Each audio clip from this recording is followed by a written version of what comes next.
Good afternoon, everyone, and welcome to day 2 of BIZCON SoCal, the leading virtual entrepreneurship and innovation conference in our region. My name is Frank Buckley. I anchor the KTLA 5 Morning News, weekdays 7 to 11 a.m., and I host the TV show and audio podcast, Frank Buckley Interviews. I'm delighted to be your MC as we are live this afternoon. We have an exciting afternoon planned for you, filled with inspiring stories from businesses in our community and valuable resources and tools to help your organization navigate and thrive in our new economy.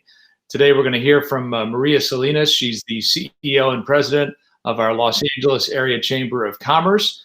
She's going to share a brief state of small businesses in our region and talk about their power to fuel our economy, the richness of our diversity, and she'll share her vision for a path forward to recovery. We'll also hear from our keynote speaker, Nelly Galan. She is the author, entrepreneur, and founder of the Adelante movement. She's a self-made media mogul and the first Latina president of entertainment for Telemundo, and she's an Emmy Award-winning producer. We'll have a guest appearance as well from NBA athlete and entrepreneur Russell Westbrook to help close out our opening session. Then we're going to break into breakout sessions with one focused on small business stories, highlighting their resiliency and innovation. In the other, we're going to share communication strategies for small businesses. Finally, we'll close the day with music from my favorite DJ, KCRW's DJ Raul Campos, special prize drawings, virtual networking, and expo booths. Before we begin, I would like to thank our 2020 BIZCON sponsors. Today wouldn't be possible without their generous support. Our presenting sponsor is Bank of the West. Silver sponsors, Delta Airlines, Facebook, Russell Westbrook Enterprises. And our bronze sponsors, Goldman Sachs, 10,000 Small Businesses, Kaiser Permanente, Ralph's, Southern California Edison, and Williams Data Management.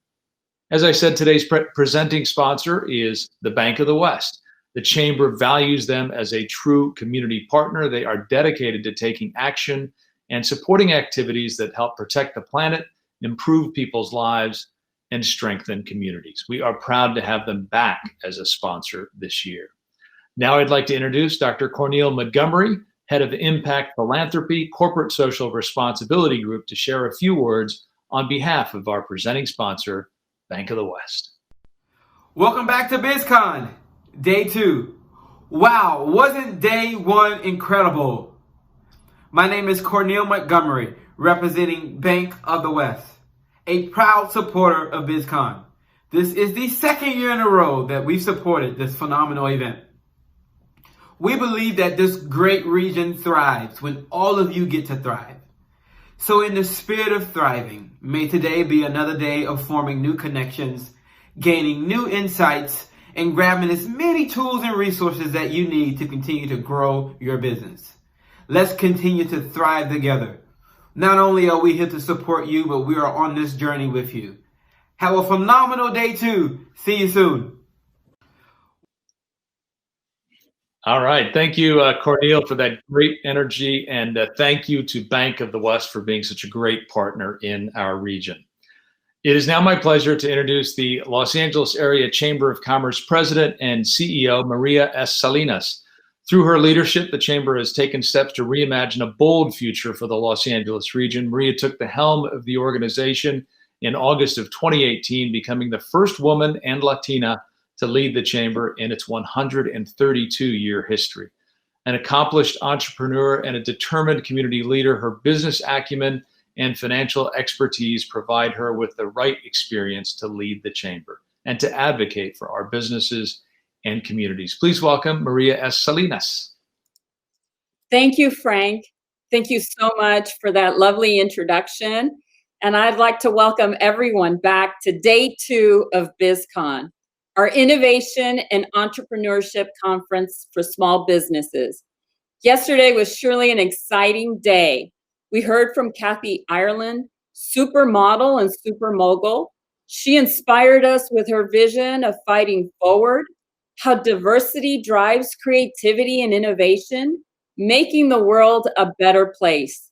She shared how learning and connecting with business leaders like yourselves creates a path for success. Today, the excitement continues with inspiring stories from so many entrepreneurs. Each story will have common themes that you will recognize: an idea, a dream, hard work, rejection and failure, persistence, maybe a breakthrough, an opportunity, and success. This is the path that every entrepreneurial travels. And in Los Angeles, a region known for its creativity and innovation, it's a place abundant with opportunities for businesses to start and grow. As we look to reopen businesses in today's economic reality, the path forward to rise and thrive will be a challenging one. Reopening for small businesses will be tougher because of the complexities that we now have to navigate, whether it's liability concerns, compliance with new regulations, and safety protocols for a return to work scenario. Recovery won't be immediate, so we need to be prepared for that. Our path to recover relies on small businesses leading the way. You are the fuel to this economy.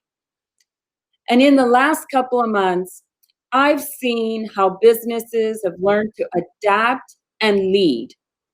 And I wanted to share a couple of those ways that I've noticed, three in particular that have really struck me as core to what every entrepreneur does. As business owners, you are reimagining your business model. There's an old adage that within every crisis, there's an opportunity. For example, some in the garment industry have shifted from the production of apparel to producing personal protection equipment. Restaurants learn to adapt to a new business model to accommodate takeout and delivery.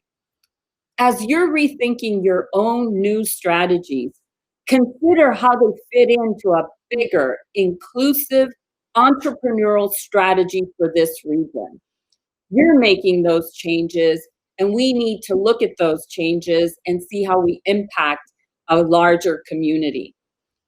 Second, you are leveraging innovation and technology to connect with your customers, your employees, and to reach new markets. This is going to be our new norm. Innovation is part of the journey, but as a small business, you have the ability to be flexible and nimble and to try those new ideas. And lastly, I've seen so many of our small businesses, especially the ones engaged here at the Chamber, use your networks, your relationships, and the support systems that are available to help navigate uncharted waters and to strengthen your own organization. As entrepreneurs, we realize that we are not alone. Take advantage of everything that's available to you, like what you'll hear at today's program. If there's one thing that I've learned is that small businesses are essential to this economy. If Los Angeles is to recover, then small business recovery efforts need to be our top priority. As we rebuild our economy, we must ensure it's an inclusive one. And we believe that through business ownership, that can be an economic equalizer. The Chamber is committed to partner with you in this journey to ensure that we are all reaching and learning and building this great economy. Today, we bring together experts and entrepreneurs to share their insights and their stories of success. Take advantage of that information that'll be provided today.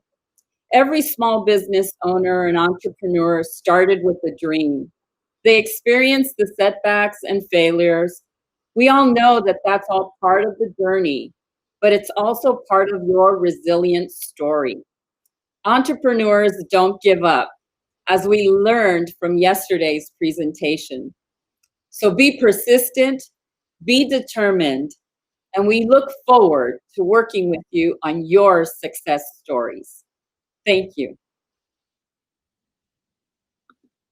All right. Thank you, Maria, for your insight and your vision. Now I'd like to introduce our keynote speaker for today's programming, Nelly Galan. She is a self-made media mogul. As I said earlier, she's dubbed the Tropical Tycoon by New York Times Magazine. She was the first Latina president of a U.S. television network, Telemundo. She is an Emmy Award-winning producer of more than 700 episodes of television in Spanish and in English. She's a New York Times best-selling author as well, and the founder of the Adelante movement, which seeks to empower and train multicultural women economically and entrepreneurially, if you can say that. Let's take a look at her story. A self-made media mogul. I'm the kid of immigrants, and I figured my parents did not bring me all this way for me not to do something big. She started out as the youngest guest editor of 17 magazine, which led her to reporting for network television. At 22, she became the country's youngest television station manager. Galan founded her own company, Galan Entertainment, in 1994, which helped launch over 10 television channels abroad and produced over 700 television shows in English and Spanish, including the hit reality series The Swan for Fox Network, which was famously spoofed on Saturday Night Live. Galan became the first Latina president of a U.S. network, Telemundo. She then was a celebrity apprentice. Television executive and Latina media tycoon, Nelly Galan. This girl is on fire! Galan has since started the Adelante movement to unite and empower Latinas economically and entrepreneurially. Because Adelante means move it, move forward. The media and the U.S. government took notice. Here with us now, Emmy Award-winning producer Nelly Galan. I wanted to say, if you're not looking for Latinas in your corporation, you're missing the boat. Our goal is to train as many Latinas as we can. Well, you could see her excitement. I'm excited. Adelante. Thank you for teaching me a new word, adelante. And now, Nelly has a New York Times best-selling book and a movement called Self-Made for all women. My charity is for women entrepreneurs. You are so positive. I just I love your being around. slogan. You know what her slogan is? Don't buy shoes, buy buildings. It's been an incredible year with Me Too and Time's Up, but the next place for all of us is financial empowerment. There is no true empowerment until you are financially self-reliant. And self-made is not a grandiose feat. It's for all women. We can all do it from our house. Every company has to look at this new reality that women are the sleeping giants in America. We have incredible power, and there are more entrepreneurial opportunities for us than there are jobs. Power is not given, it's taken, and it's there for us. Think bigger. Becoming self-made is the new ticking clock for women. It's not if, but when. Nelly has done it all. She is an inspiring entrepreneur. I am self-made. Let me show you how. I am self-made. I am self-made. I am self-made. And you can be too. Now, here, go. Adelante.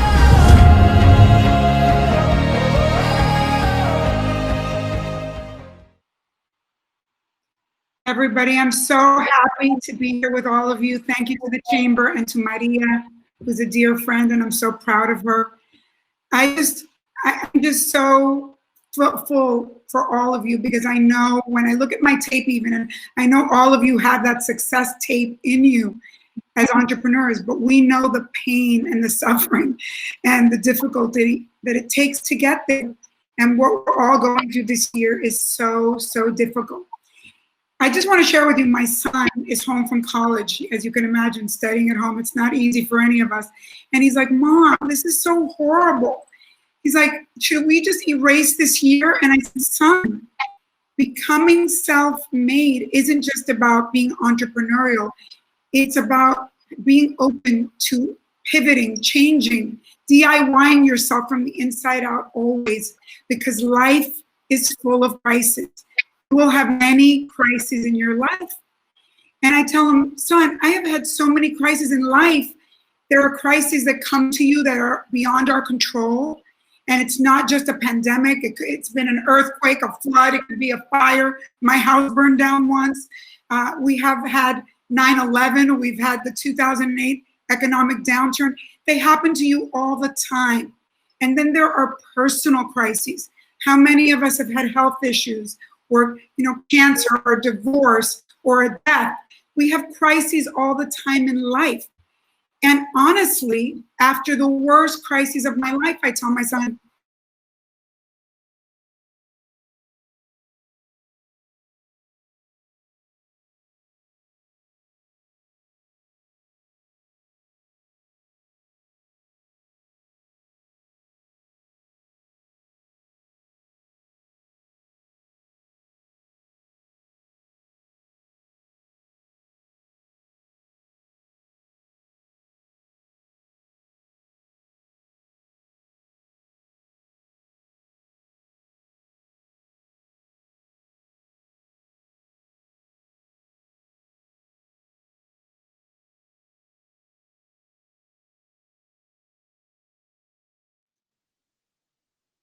Well, I guess this is what happens when we're Zooming and wirecasting and rendezvousing and all of that these days. Our faces freeze up for a second. So we're going to reconnect with Nellie because we don't want to miss anything she's saying. But as we're waiting for that, what we thought we would do is introduce our special guest, the professional NBA athlete and Los Angeles native Russell Westbrook. You may not know this, but Russell's accomplishments go beyond the basketball court. He started the Russell Westbrook Why Not Foundation. It's dedicated to inspiring the lives of children, empowering and teaching them to never give up. Mr. Westbrook, also an entrepreneur, and he wanted to share his special message with all of you. Let's hope this doesn't freeze up. Hey everyone, this is Russell Westbrook of the Houston Rockets. This year's theme, Rise and Thrive, speaks to the innovation and the resiliency of our entrepreneurs have shown during these times. Whether you've been in business for years or just getting started, whether your business is thriving or you experience a little setback this year, we're all in this together and we'll all move forward and rise together. I was born and raised in the city of Los Angeles. I'm going to continue to support my community and my small businesses here. You are the force behind your region's economy. Hope you take full advantage of today's session and information and resources. Best of luck. Hey everyone, this is Russell Westbrook of the Houston Rockets. This year's theme, Rise and Thrive. Well, did we cut out from Russell's tape? I hope not. But oh, okay, finished. Good.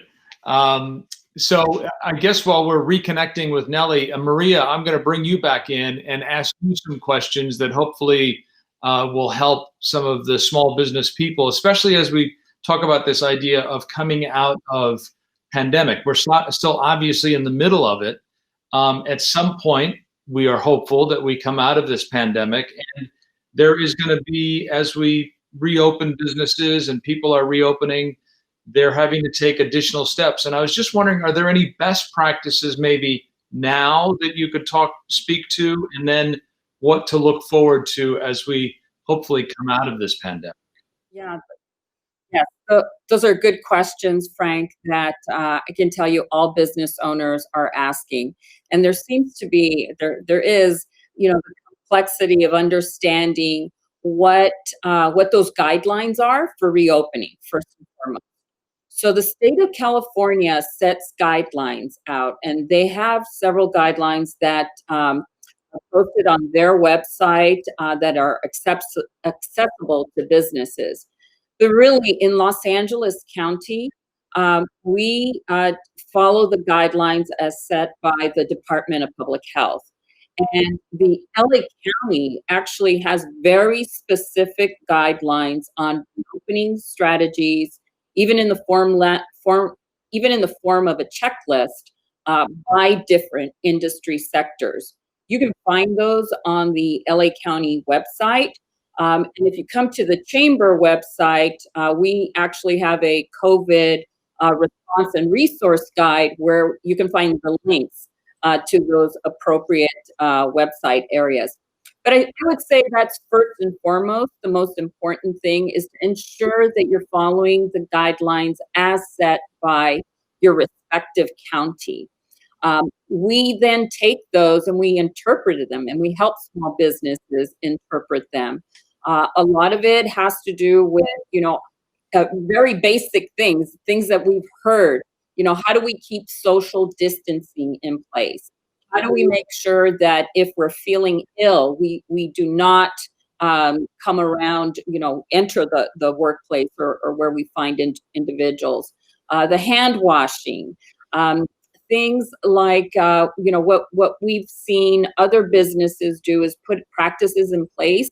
Those businesses that have already been open. So for example, if you've gone into the grocery store, you've probably seen their practices on how they do one-way trafficking throughout the store, the extra cleaning that they're doing. All of those are ways that are things that we can learn from for those businesses that haven't started to reopen. I would start with the guidance first, and then definitely look to those businesses that have already opened and see how they have managed to keep safety in their protocols. And in terms of, if I'm a small business, it's one thing if I'm a big corporation, I can communicate what I'm doing and market to my consumer base by saying, in commercials over and over again, hey, we're cleaning, or we've partnered in the case of Hilton Hotels, for example, with the Lysol, and we're doing all these different types of things. But if I'm a small business person, I may have a limited marketing budget, and I may not know the best way to reach out to communicate to my consumers in my community that, hey, it is safe to come back to my business, and here's why. Do you have any thoughts on how to communicate that? Yeah, I think that's a really great point, Frank. And one of the panels that we're having today is going to be around communication, because you bring up a really great point. The larger organizations have infrastructures in place. They can jump to things really quickly. They can, have their communications department pull up a PSA or some ad. They have those systems in place. Small businesses don't. One of the things that I made in one of the references that I made in my opening comments was that, small businesses know how to look for those support networks and those support systems. A chamber of commerce could be one. A small business development, small business development center could be another. And these are resources that many times are free, and they're available to small businesses to help them craft messages, help them reach audiences, give them ideas of ways in which they can reach out to their customers, to their employees. I think it's really important for small businesses to realize, if they don't, that there are a lot of resources available to them. The Small Business Administration, has resources for small businesses. There's several organizations that are specifically dedicated to this sector to ensure that they have the right resources and that they're connecting them to the right tools that they can use in instances like this. You touched on the Small Business Administration, and we have heard from a number of small businesses that, hey, great, they're giving low interest loans. Mm-hmm. There are these resources available for me, but they're not coming to me. And when I apply, it's taking forever to get a response, or the money is going to the big companies that are hedge funds that are funding these other businesses. What are you saying to those small businesses who say, how come I'm at the back of the line, and how do I get to the front of the line? What we're saying to those businesses is that organizations like the Chamber will continue to lend its voice to ensure that they have the same amount of access, effort, to information like the bigger small businesses. I know that there's a spectrum of small businesses, from those that are very well established and have their accountants and lawyers and have an infrastructure in place, even though they're a small business, that can navigate systems. But here in Los Angeles, we have to recognize we also have a very large business community of micro businesses, of immigrant-owned businesses. We have the highest concentration of minority-owned businesses in the United States, and they don't all speak the same language. They're not all the same size. So if we really care about our economy, we need to care about every aspect of our small businesses, from the very largest ones to those small micro businesses that might not have that access. What I would say to those businesses is reach out to organizations like a Chamber of Commerce, like a business development organization, because they're out there. And we need to have that continuous engagement, because I really believe that if this economy is going to bounce back, it's going to mean that we're providing the support system for the range of small businesses that are out there. And I think, Frank, yeah. No, I was going to say, we've been working with the County of Los Angeles, with the City of Los Angeles, to ensure that we are not leaving anyone behind, despite their size. I think a lot of small business people, though, they are limited in their ability to, they don't have, all the staff to help them. Sometimes it's one mom or one pop instead of a mom and pop, or it's mom and pop. Right. And they don't have all of the access. And I was just wondering, are there any specific hacks that you have found that will help them? I mean, are there any, go to this particular site and, here's a way to cut through that red tape that might help that person? Well, let me tell you something that we have at the Chamber, and it's through one of our programs, Pixel Exchange. We have what's called a Small Business Development Center. These are free services to small businesses that include one-on-one advising. So depending on the issue that a small business might have, whether it's marketing support, or how to develop a business plan, or how to help with a loan package, to apply for a loan. Those are all resources that can be found through a Small Business Development Center. The LA Chamber is the home to the Small Business Development Center that's operated by our Pixel Exchange. So we have over 50 advisors that are experts in business that provide that type of technical support. So if I were to say, where do you go? Start with going to lachamber.com. And you'll be able to see the links there to our Small Business Development Center. Let me put you on the spot. Are there any specific businesses or anecdotes that you can point to say, business person, Cindy Smith has a shoe store and was having this kind of a problem and went to the Small Business Development Group and got this kind of help and came out the other side with this? You know what? We have a variety of stories that are like that, and shame on me for not being able to point to one now. But I can tell you that as I go around and meet with our members and speak to our members and take calls from our members, most of the time I hear things like, I can't believe how much help I got through the Small Business Development Center. I wish I would have known that sooner or earlier. And I think it really depends on the business, that some might need just a little help. Others might need a lot more help. And I'll tell you that, I've done my fair share of interviews on Spanish, on the Spanish media. And, to be able to provide some of our services in Spanish has also been something that we've moved into over the last couple of weeks. And that has really been very rewarding to know that we can translate those type of resources that are available to a big part of our community in their language. And we're looking to do more of that. So the next time you're going to come back to me, I'm going to have some specific names.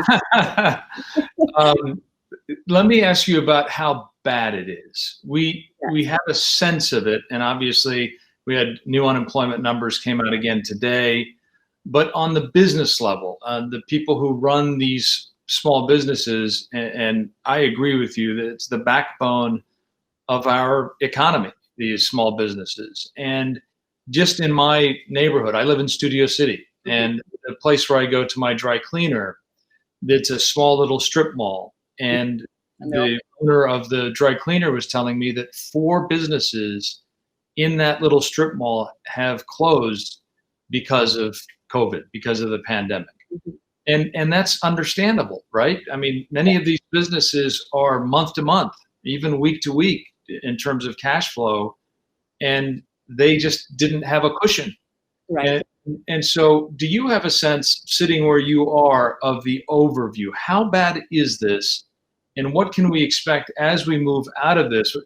Is the sense of our community going to change in terms of the number of businesses that are out there? And who are the survivors going to be? Yeah. You know, Frank, yesterday in my opening remarks, I had a little more time, so I expanded a little further because it is grim right now. I think I can't sugarcoat that. I speak to so many small business owners that share with me their stories, and it's not uncommon to see a tear, come through. Why do you build a business? Because you have that, in Spanish, it's called ganas. You have that, you're inspired to, you have a dream and you want to accomplish, and you give it your all into building your business. And even where I live, there was a restaurant that had just opened up, and, 30 days into it, they had to close down. And what we have seen, what we have learned nationally, is that the small business closures could reach about 100,000 nationally. Those are really huge numbers. And when I think of the economy here in Los Angeles and how dependent we are on our small businesses, they're in our neighborhood. They're the restaurants that we go to, the small business shops that we go to, and we go and with our customers, right? But there are also small businesses that are part of the supply chain of our larger organizations here in Los Angeles. So, for example, let's think of our logistics industry, the ports, the Port of Los Angeles, the Port of Long Beach, LAX, Ontario Airport. They rely on their suppliers, who a vast majority are small businesses. So ensuring that they have the wherewithal to navigate this crisis, and that they're a top priority for the investments, whether it comes from a loan or some grant, those are important things for us at the Chamber to make sure that we're advocating for those small businesses, because they're just very much integrated into our economy. So it is grim, and that number is going to, probably increase as we move along. But I think it's also really important for us to ensure that we reopen in a manner, so that we can, safely reopen and stay open. All right, Maria, I think we've got Nellie back with us. Nellie, are you there? Great. Oh, she's not hearing. Okay, until she can hear, let's keep going. Oh, you are hearing. Nellie, are you there?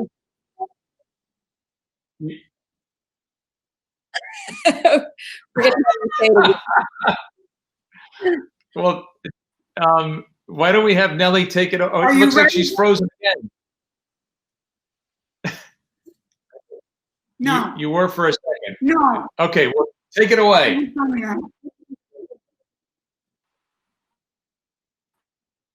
a minute, hold.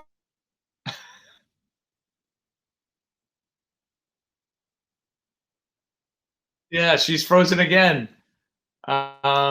So Maria, we're gonna keep going until Nellie is unfrozen again. And so Maria, I wanted to ask you. This is a very difficult question, and I suspect it's up to that individual business as to how to deal with this. But it's the idea of when do you pull the trigger to say this isn't going to work anymore. Looking at the pandemic as we move forward, and the cash flow is not there, and I've furloughed my workforce as it is. Maybe it's one other person who works in the shop or two people or whatever, but I still have a rent to make. Right. I still have, vendors to pay. I have an overhead.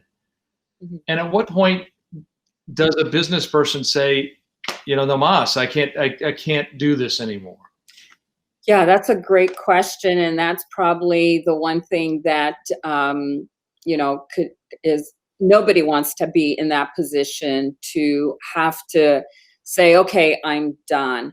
I think that one of the things that we have tried to work with our small business community around, making sure you don't get to that point, is to know that there are things that, what levers can you work with today within your business. So for example, how can you conserve cash? It's all about the cash, right? So how can you conserve cash? How can you reduce expenses? How can you look at what's available to you to defer? If you were going to be making certain expenditures, what can you defer? If you have ongoing revenue, what can you bring forward? Because there is a time period here. We will get to open the doors. So to the extent that cash can be managed so that you really protect it, so that you're using it on those things that will ensure that you are there to open your doors. That's one thing, Frank, is really looking at the financial picture, right? The other thing I would say is looking at your business in a new way. Like what else is out there for you to tap into? What are new markets that you can reach? We should look at this. There are emerging trends here, right? Because we're all virtual now. So can you reach a new audience, a new set of customers? Because you can do it virtually now. Everybody's doing it virtually. So I think there's a way to be innovative, to use technology, to think about how do you reimagine your business model so that it survives.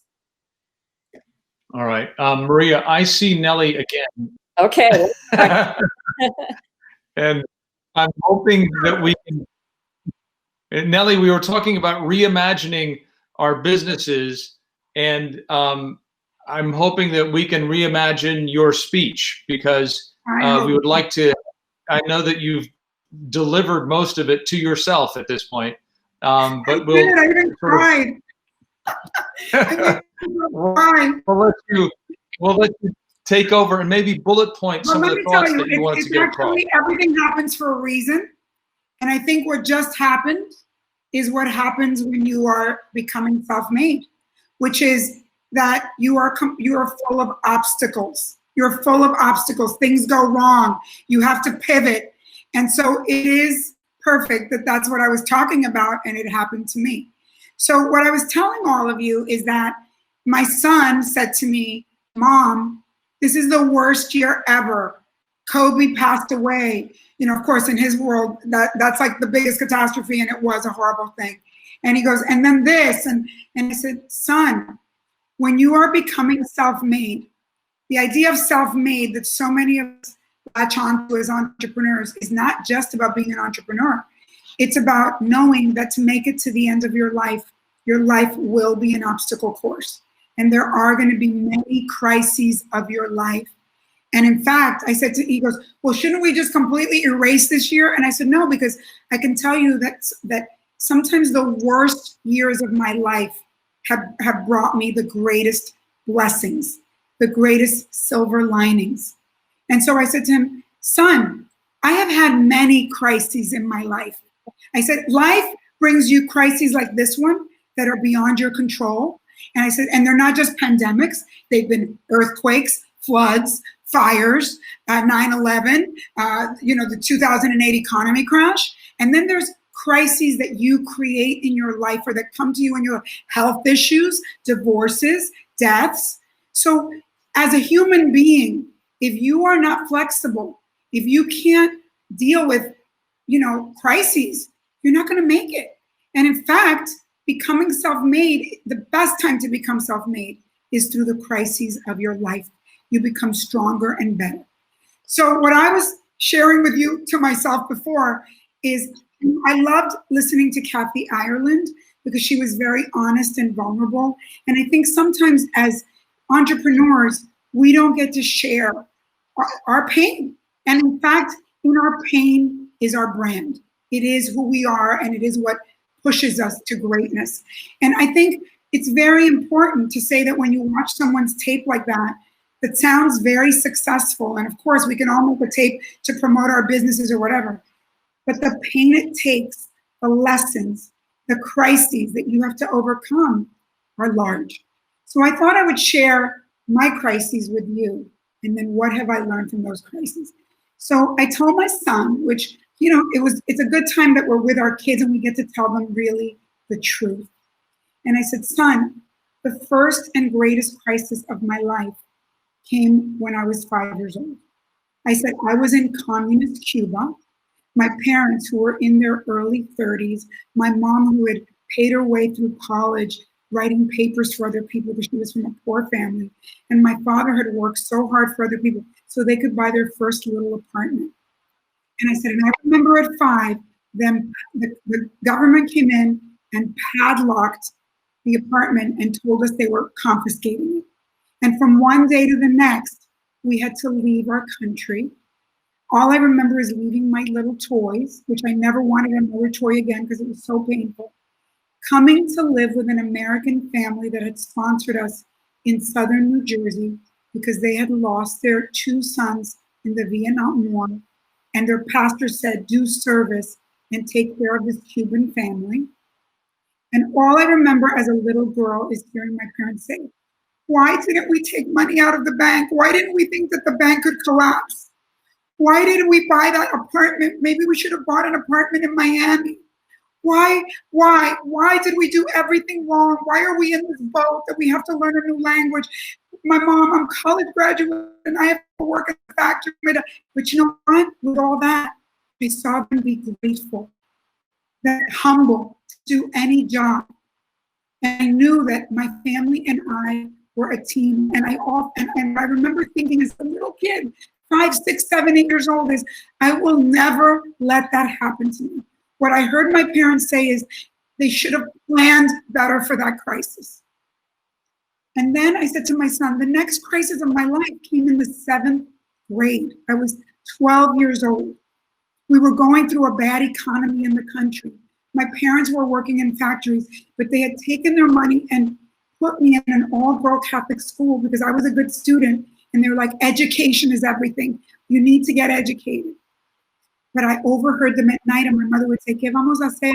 No podemos pagar por la escuela. What are we going to do? We can't pay for the school. And my father would say, don't worry, Jesus will help us. And I kept thinking, oh my God, the nun is not going to care. The nun's going to call me to the head nun's office. I'm going to get expelled. El miedo, that scariness that you have of being poor. And if someone else in a school of all white rich girls is going to go, you're the one that can't pay, you got to leave. And I remember thinking, I have to help my parents. Immigrant kids are so empathetic. We know that our parents have suffered and we take it on. And there was an old lady down the street who was Jewish. I lived in Teaneck, New Jersey, which was African-American and Jewish. And we were the only Latino family. And she's like, honey, I sell Avon. Why don't you sell Avon from your locker and I'll give you some free lipstick? And I was like, I went to see her and I said, Ruth, I'll sell the Avon, but I need it to be 50-50 the money. I'd seen that on a TV show. And she's like, okay, 50-50. The first week I sold Avon out of my locker, I made $200. You know, immigrants were great salespeople. And a month into it, I had made $800 and I was paying down my tuition. But I thought to myself, I can't do this to my poor father. My father is going to lose it. He's not going to let me pay for school. It's like he'll be humiliated. So I went to the nun and I said, can you please send me a letter home? Tell him I got a grant, a scholarship, something. And I bring the letter home and I give it to my mother who couldn't read English or speak English. And I go, here's a letter. And my mother goes, ¿Qué dice la carta? And my father goes, oh my God, your daughter is a genius and Jesus helped us after all. And, you know, that's a funny story. But the truth is that what I learned in that moment is life is not fair. Things happen but the only thing I know is my family and I are in it together. And I have to help them and I can solve any problem with them together. Then the third crisis of my life came in sophomore year of high school. I was 15 years old. I wrote a paper for school and my nun, my teacher who I loved, said to me, I'm sorry, I don't believe you wrote this paper. I'm suspending you for 3 days. I think you plagiarized. I think this is an Ernest Hemingway story. I guess I should have been complimented. I went home and I was so mad because I was such a goody two-shoes, like immigrants are. And I said to my mother, God, how could you do this to me? My mother's like, pídele perdón a la mamá. Ask for forgiveness of the nun, because immigrants come with this trauma that they have to just have anybody that has authority, you don't ever talk back to them. Because in our countries of origin, if you speak up, you become a political prisoner or you get killed. I don't think we share this with the rest of the population. Why are we so quiet? Because we have trauma. I was so mad at my mother because she didn't stand up for me and my mother was taking the side of the nun that I wrote an article to 17 magazine about why you should never send your daughter to all-girl Catholic school. Sent it in, and I forgot about it, went back to school 3 days later, and the nun goes, you know, I made a mistake. You wrote the paper, it's really good, you got an A+. The whole thing went away. 3 months later, I get a letter in the mail with $100 check from 17 magazine, and they're like, we're gonna publish the story. And I go, no, oh my God, I'm gonna get in such big trouble. And sure enough, the article comes out, and my mother and father are like, why are you doing this? Why must you speak about us? Why are you Che Guevara? What are you trying to do? Again, shut up, don't speak up, don't do anything that will get us in trouble. And so what happens? I go to school and my biggest fear happens. I get called to the principal's office and she goes, we don't like your kind here. I was the only Latina in that school and she expelled me. I came home, imagínate, I came home to my parents. You don't even want to know how much I got screamed at. And my mother and father are like, you are going to go on your hands and knees and beg for forgiveness. This is shameful. You cannot leave it. And I'm like, Mom, I didn't do anything wrong. You said we came to this country for freedom of speech. No, you go back and apologize. So I was so mad at my parents, even more than the nun, that I called the Board of Education of the state of New Jersey. I don't know what got into me. And thank you, God, an African-American man answered the phone. And I said, can these nuns get away with this? And he goes, you know what? They can because this is a private school and you can get expelled for any reason. But you don't have to take it. You are right. You did the right thing. You're allowed to say whatever you want. And he goes, I recommend that I call a reporter from the local newspaper and you do an interview. And you're going to learn about me. I'm a little impulsive. And I did the interview, and the next day it comes out in the paper. Cuban girl gets expelled for First Amendment issue. And the nun, the head nun, calls us back into school, and my parents are freaking out. And the nun says, I never said I was going to expel you. Of course, she didn't want the bad publicity. She goes, I just didn't like what you did, but you know, I looked at your records, and you are a straight A student. In fact, we think you're such a good student, we're going to graduate you 1.5 years early. And my mother and father are like, eso bueno, ¿verdad? And I go, it's great. Went right over their heads. But the great thing that happened is that, number one, that African-American man became the parent my parents couldn't be at that moment. He stood by me and made me feel powerful and strong.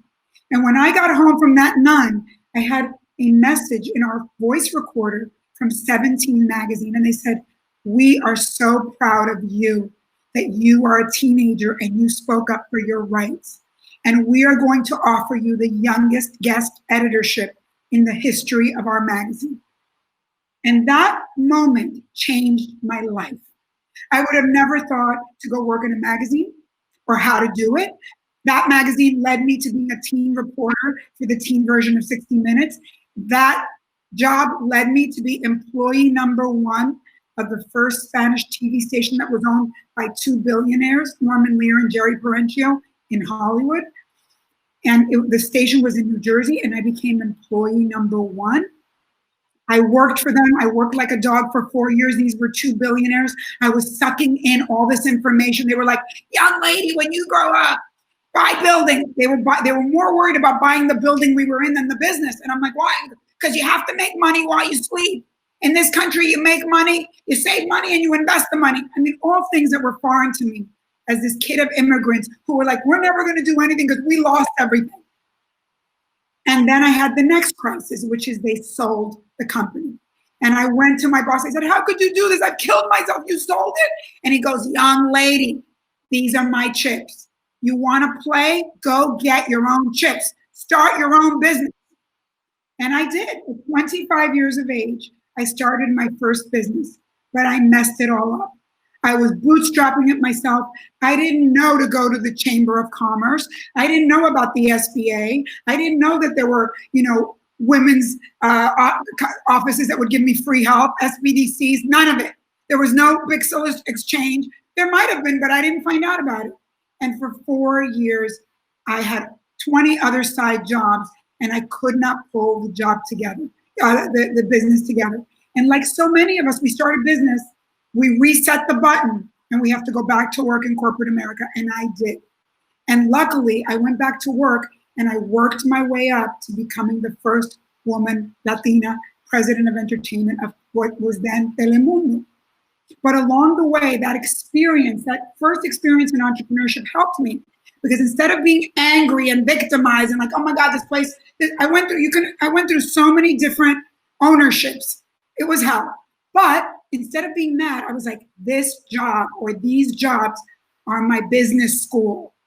I am going to write down everything that I would do if it was my money, if it was my business. I'm going to write down everything they do right and everything I do wrong. I'm going to tell them what I think is wrong, but if they don't listen, I'm writing it down. Someday when I own my own business, this book that I'm writing is going to be my thesis. It's my business school. And then I figured out the biggest thing of all, which is that all these people that a lot of people that went into corporate America would leave with a contract, what we now call supplier diversity. They'd figure out a piece that was something they wanted to do, and they'd lobby to get the contract. And I go, I am not leaving this or I worked for Fox, HBO, ESPN, Telemundo, all of them. I left with a contract. And that is now called supplier diversity. And so instead of doing what I did the first time, which is not knowing what I was doing, I left with contracts. And then the other thing I did while I was there is I got a team together. I found a Latina banker, Irene Romero, who's been my banker for 25 years. She's the one that taught me how to get lines of credit. I started buying real estate. I lived beneath my means, and I said, I learned that so many people in the entertainment business that made all this money were then broke. And I remember my boss is saying to me, parallel tracks, mission and money. You have to make money. You have to diversify. Buy real estate. So I lived beneath my means, and I started buying real estate with only $5,000. And I want you to know my television career has been successful, but some years have been up and some years have been down. I've gone through many crises in my television life, but all along I bought buildings. And by the time I was 45, my buildings were worth 5 times the money that I had made in television. So I want you all to hear all of that. So I want you to know that I want to leave you with what have I learned as an entrepreneur, as someone who's been on both sides of the fence. I've been a corporate employee, and I've gotten a lot out of that. I've also had side hustles when I was a corporate employee. And then when I finally did my business the second time, I was much more grounded in all the things I had learned from corporate America, and then all the team that I had built, knowledge that I had built, and I did it right. Let me share with you what have I learned. Number one, the key is to get to the next crisis of your life with grace. If you all have come to this crisis and you're suffering, forgive yourself. Forgive yourself. It's okay. You know, we live in a first world country, and so many of us forget that bad things could happen to good people. But what we're going to do is I'm going to show you how to get through this crisis and how to plan for the next crisis. So the number one thing I hope we all know solidly is that we all must save money. Even when we're running businesses, you can't put all the money into your business and not have a backup. I tell everybody minimum, 1 year of salary has to be saved. That can't be, it has to be liquid. And if you're not there, then we have to reduce expense, do whatever it takes. But even those of us that have business and put everything into the business, you have to put the oxygen mask on and be saving money. Because if you enter a pandemic and you have no cash flow, you never want to be in desperation. Okay, so saving 1 year of salary. Once you're past the 1 year of salary, and many of you have businesses and you have way more than that and you have lines of credit, then you start anything else that you save, you're going to start investing. Because those of us that come again from our backgrounds of PTSD, that we're going to lose the money, that we're immigrants, or that, you know, we've never had money and we're going to spend it. No, we have to remember the secret sauce of America. Make money while you sleep. You make money, you save money, you invest the money, and that means you need a team to help you do it. Because if you're a doctor, a lawyer, a businessman, whatever, and you have an accident and you stop working, your business and other money that you invest is what's going to take you to the rest of your life. What else have I learned? I already said it. Some of you listening are wanting to become self-made, but you're not there yet, or maybe you're self-made as a side hustle. When you work for others, you don't complain. You're not a victim, you're a victor. That is your business school. You're learning, you're writing notes, you're thinking, what would I do? And the entire time you're there, you're thinking about what do they do here that they outsource that I could take over. Leave that job and make them your client. It is the best way to start a business without having to raise money and have debt starting at the beginning. So I want you to think about that instead of feeling victimized. 3, when my old boss, Jerry Parenti, may he rest in peace, said to me, young lady, go get your chips. He was right. The only way in this world to build wealth is to go get your own chips. But don't do it the way I did it the first time. Do it correctly. So that means I'm glad you're all here with the chamber. You join, you call BIZCON Exchange. You go and get to know the SBA. I'm so happy the last few months I've been doing webinars every day, teaching small business owners how to get the PPP and how to get the EIDL. We have to go get all that money. We have to know about that. We have to engage in the system of this country. And we have to remember that we deserve the money in a disaster. That the reason we pay taxes, the reason we are here is because even when we see crazy things going on in this country, no other country in the world has the resources we have. And if you don't take advantage of them, you're climbing a mountain the hardest possible way. We have to work smart, not hard. So take advantage of all the things that are offered to you. I'm going to give you some things that I'm going to offer to you at the end too. I want you all, in my book, I say what my boss said to me, don't buy shoes, buy buildings. Rich people get happy during a crisis because they can invest and make more money. The rest of us are scared. We get scared. But if you have some money put away, not right this minute in the middle of the pandemic, we have to let things settle. Maria will be able to tell you, it will be a moment to invest. It will be a moment to make more money. There is so much money available right now that if you go get it, you can help your business get to the next place. And that's the next thing I'm going to tell you. Most of you, when I go on these webinars, and I've been doing them with BIZCON Exchange, so many of you don't apply for the PPP. So many of you don't apply for the EIDL You don't want to put the Treasury has a Main Street loan. There's going to be a lot of things to apply for in the state of California and in all the other states in the country. Why are you not applying? I'm going to force you to apply. Apply, apply, apply, apply. Get in the system. Learn to make the SBA your best friend. It feels comfortable. Learn how to get your paperwork together. The next thing I wish someone had told me is insurance. So many of you don't have insurance. And you know what? The last thing in the world you want is to be underinsured. I've had my house burned down. I've had my business flooded. If I did, right now we could have had our businesses looted. If I didn't have insurance, I would have been gone. So I want you all to hear that from me. And then I want to leave you with the most important thing. If this is a moment to go inward and say, is what I'm doing really correct? Is my business really viable? And is my life, what I'm doing, viable? Crises are a weird thing. They're tough, but it is a great moment to reset the button. You can just say to everybody, it didn't work out. It was the pandemic. If this is not correct, abandon ship. Get help. Ask Pixel Exchange to help you. Ask all the centers we have in the state to help you. Really find out if your business is viable. You may find out in this moment, and you have to think, what is really needed now? What is needed right now? I'm lucky because I'm in a content business. People are eating up content. But other times I've been in different businesses, and sometimes you have to abandon ship and move. And if not, if you are in the right business, maybe you're not doing it the right way. Like maybe you have to do it digitally and figure it out. Maybe you have to learn social media and get your kids to help you. So I want you to know, if you still are not there, this is a moment also to accept and ask for help. So many of us, we're proud, we're business owners. We don't want to ask for help. This is a moment you get another free pass. Ask anybody for help at whatever level you are at and accept it.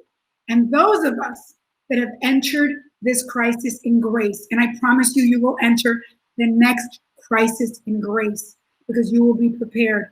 Then someone like me that has it to give can give back to you. And I give it with all my love because I am you and you are me. So I just want to leave you with let me just make sure I didn't leave anything out. I want to make sure that you know that even though these moments are sad, I started out telling you, in the darkest moments afterwards, great things open up. The last time we had the economic crash, I realized I was working like a dog, and I realized, you know what? I'm going to go back to school and get a doctorate. That was my big dream, and I got to do it. It opens many doors. If you're open to those doors being open, if you listen to the universe telling you what really you need to hear. I want to leave you with my favorite word in Spanish. I started the adelante movement for a reason because adelante means move it, keep going. You know what? If you're afraid, we're all afraid. Do it anyway. Do it anyway. Your fear is guiding you to what you must do. And if you fail, you have to be failing. Otherwise, you're doing nothing. You have to fail often. And when you fail, you cry, you mourn, you get back on the horse. Back on the horse. Because if you had a car accident or you were in turbulence in a plane and you didn't get back on the car, you'd never drive again. And if you don't get back on the plane, you become small, your life becomes small. Do it anyway. And remember, no one is here to save us. We are going to save ourselves. We can get help from everyone, but you have to be the guiding light and the architect of your life. So I leave you with adelante. I'm glad we got it all to work. Nelly, that was amazing and fabulous. And I just love your story. I can't thank you enough for joining us. And when we said we were going to find inspirational stories, I never imagined. We've known each other for such a long time, and I now realize we have we have that common background of having been to an all-girls Catholic school. So, poor thing. No, I actually love my nun. It was challenging.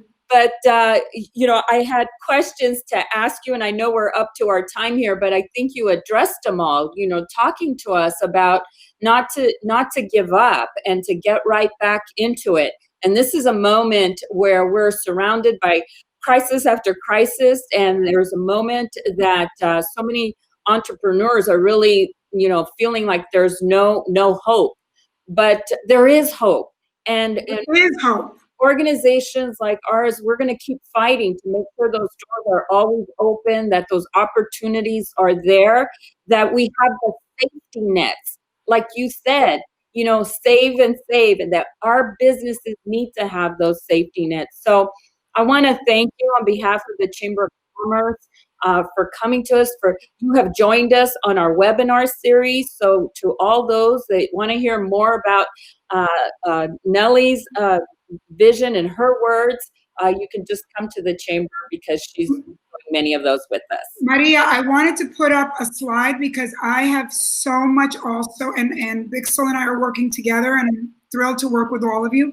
I just want you to know that I have a website, becomingselfmade.com, with so many webinars that I've done of exactly how did I buy real estate, exactly all of the team members that I've done it with.